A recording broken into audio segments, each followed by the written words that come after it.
ABP நாடு நேயர்களுக்கு ஏபிபியின் தமிழ் வணக்கம். தேர்தல் நெருங்கும் சூழல்ல காஞ்சிபுரம் மாவட்டத்துடைய தேர்தல் களம் இப்பொழுதே சூடு பிடிக்க தொடங்கியிருக்குன்னு சொல்லலாம். குறிப்பாக ஒவ்வொருவரும் ஆளும் கட்சியாக இருக்கட்டும், திமுகவாக இருக்கட்டும், அதிமுகவாக இருக்கட்டும், இதர கட்சிகளாக இருக்கட்டும், தங்களுடைய தேர்தலில் சீட்டு வாய்ப்பை பெறுவதற்காக பல்வேறு வகையில முயற்சிகளை மேற்கொண்டுட்டு வராங்க.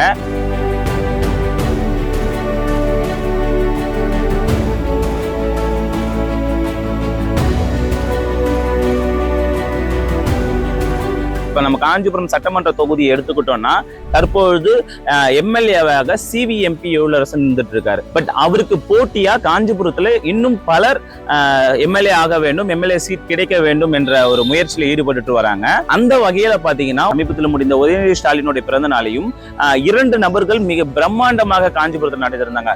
அதாவது ஒருத்தர் தலைமை செயற்குழு உறுப்பினராக இருக்கக்கூடிய MS சுகுமார் அவர் பல்வேறு வகையான நிதி உதவிகளை, அதாவது திமுகவுடைய மூத்த முன்னோடிகளுக்கான நிதி உதவிகள், தூய்மை பணியாளர்களுக்கான நிதி உதவிகள், அதாவது பல்வேறு கேட்டகரி, திருநங்கைகளுக்கான நிதி உதவிகள், அதே போன்று கட்சியுடைய தொண்டர்களுக்கும் பல்வேறு நலத்திட்ட உதவிகளை வழங்கியிருக்காங்க. மூத்த முன்னோடிகளுக்கு பொற்குழியும் இவர் சார்பாக உதயநிதி பிறந்த நாளை மையமாக வைத்து அந்த உதவிகள் வழங்கப்பட்டிருந்தது. அதே போன்று விளையாட்டு அணியுடைய அமைப்பாளராக இருக்கக்கூடிய ராதாகிருஷ்ணனும் ஒரு 4000 பேருக்கான உதயநிதி பிறந்தநாள் அன்று நலத்திட்ட உதவிகள் செய்யப்பட்டது. இது போக பொங்கலை மையமாக வைத்து தேர்தலுக்கு முன்னாடி வரக்கூடிய பொங்கல் விழா என்பதனால ஒவ்வொரு அரசியல் கட்சியினரும், ஒவ்வொரு கட்சி நிர்வாகிகளும் அவர்களை சந்தோஷமா வச்சுக்கிட்டோம், தொண்டர்களா இருக்கட்டும், கிளை செயலாளர், வட்ட செயலாளர், பகுதி செயலாளர் சந்தோஷமா வைக்கணும்ன்றதுக்காக திமுக சார்பில் ஒவ்வொருவரும் அந்த ஒன்றிய செயலாளர் மூலமாகவும் மாவட்ட செயலாளர் மூலமாகவும் அவரவருடைய ஆதரவாளர்களுக்காக 1000 ரூபாய் முதல் இருந்து 5000 ரூபாய் வரை பொங்கல் தொகுப்பு பரிசோட வழங்கப்பட்டு வருது. இதுல குறிப்பாக பார்க்க போனீங்கன்னா எம்எல்ஏ ரேஸ்ல இருக்கிறதா கருதப்படக்கூடிய மேயராக இருக்கட்டும், அவரும் தன்னுடைய பங்கிற்கான நலத்திட்ட உதவிகளை செஞ்சுட்டு வராரு. அதே போல ஒன்றிய செயலர் இருக்கிற PM குமார் அதிமுக இருக்கிற அவரும் அவருடைய பங்கிற்கான உதவிகளை தொடர்ந்து செஞ்சுட்டு இருக்காங்க. இதே போன்று உத்தரமேலூர்லயும் திமுக சார்பில் இருக்கக்கூடிய ஒன்றியங்கள்ல பல்வேறு நலத்திட்ட உதவிகளை சிட்டிங் எம்எல்ஏ இருக்கக்கூடிய மாவட்ட செயலரும் அவராக தான் இருக்காரு சுந்தர்.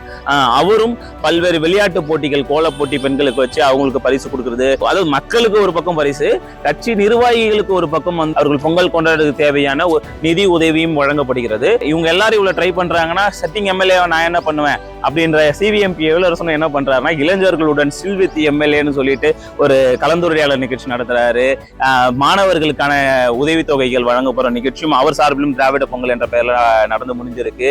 காஞ்சிபுரம், உத்தரமேலூர் உள்ளிட்ட தொகுதி முழுவதும் திமுகவினர் பல்வேறு நலத்திட்ட உதவிகளை வழங்கிட்டு வராங்க. நீங்க மட்டும் தான் உதவி பண்ணுவோமா, நாங்களும் சும்மா இல்லை, நாங்க எதிர்கட்சியாச்சு அப்படின்னு அதிமுகவும் தான் பங்கிற்கான வேலைகளை தொடங்கி இருக்கிறது. குறிப்பாக ஸ்ரீபெரும்புத்தூர் தொகுதியை எடுத்துக்கொண்டோம்னால் முன்னாள் எம்எல்ஏ இருக்கக்கூடிய பழனியும் அவருடைய தொண்டர்களுக்கு 1000 ரூபாயிலிருந்து கணிசமான தொகை அந்தந்த நிர்வாகிகளுக்கு பொங்கல் பண்டிகை பரிசாக, அதாவது வேட்டி சேலை கொடுத்து அவங்களுக்கு நல்ல பிரியாணி, அறுசுவை விருந்துகள் கொடுக்கப்பட்டு செய்திருக்காங்க.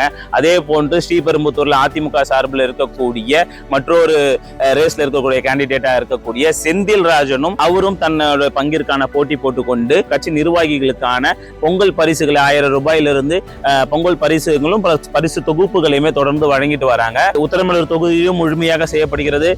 ஸ்ரீபெரும்புத்தூர் தொகுதிகளும் பொங்கல் பரிசு தொகுப்புகள் கொடுப்பது. காஞ்சிபுரத்துல தான் அதிக பேர் எம்எல்ஏ சீட்டு ரேஸ் இருக்கிறதுனால இந்த பொங்கலை பொறுத்த வரைக்கும் கட்சி நிர்வாகிகளுக்கும் தொண்டர்களுக்கும் மகிழ்ச்சியான பொங்கலாகவே அமைஞ்சிருக்குன்னு சொல்லலாம். பொறுத்திருந்து பார்ப்போம். இந்த தேர்தலில் யார் யாருக்கெல்லாம் செலவு பண்ணவங்க எல்லாருக்கும் சீட் கிடைக்கிறதா, சீட் கிடைச்சவங்க வெற்றி பெறாங்களா என்பது இன்னும் சில மாதங்களிலே தெரிய வரும். ஏபிபி நாடு செய்திகளுக்காக கிஷோர்.